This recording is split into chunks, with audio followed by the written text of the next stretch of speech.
Hey, health coaches, it's Carmen Hunter, and today we're talking about success and failure with our clients and accountability and responsibility. So, I want to just be really clear about what it means when we are taking responsibility and being accountable for our client's success. So, that might look something like this. Let's say that we are a coach that doesn't practice a safe approach and we don't know the scope of our profession and we're stepping constantly into a different area that increases our risk. We might be a coach that says, here's the diet for the next 30 days. Make sure you follow this to a T. Make sure that you're working out 6 days a week. And absolutely report to me everything that goes in your mouth, and I'll tell you whether or not you should continue with that plan. Okay? As opposed to a coach that practices the functional approach that I teach, which says, you know what? I understand that you've got a lot of goals you want to meet, and there are a lot of variables to whether or not those goals are achieved through specific modalities. So I'm going to provide you with some resources that's going to make sense to you to make a decision, and then you can tell me which one resonates with you and which one you chose to do.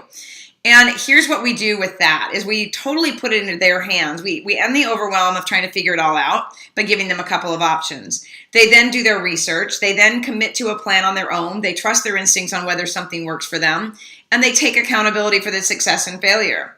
So the first coach, telling someone what to do, asking them to report everything, may have a client that says, you know what, my diarrhea got worse. I felt worse. It's not working for me. Why did you tell me to do that?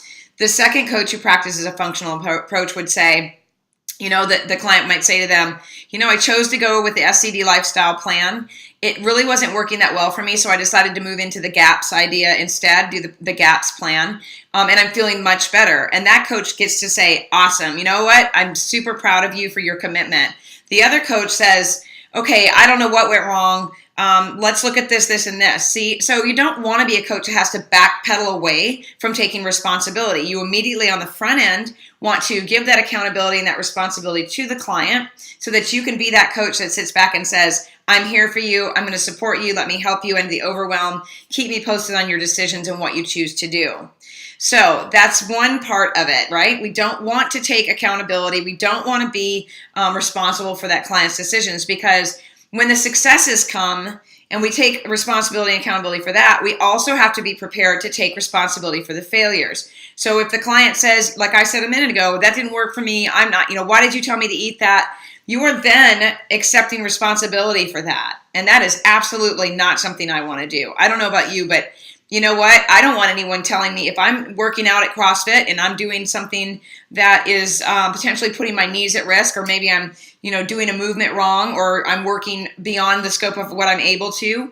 I certainly wouldn't want to blame that on my coach, and they don't want to take responsibility for that either. So they don't make me feel like it's their fault if I don't do something right.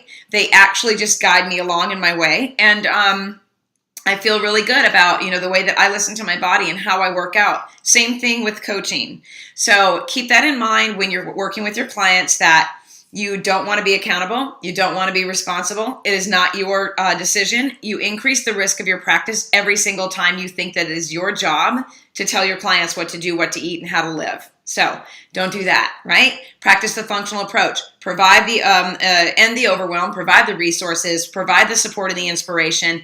Guide them along the way, be there for them, and let them make their own choices. That's called inspiration and empowerment, and that's what we're supposed to be doing. All right? Have a great day.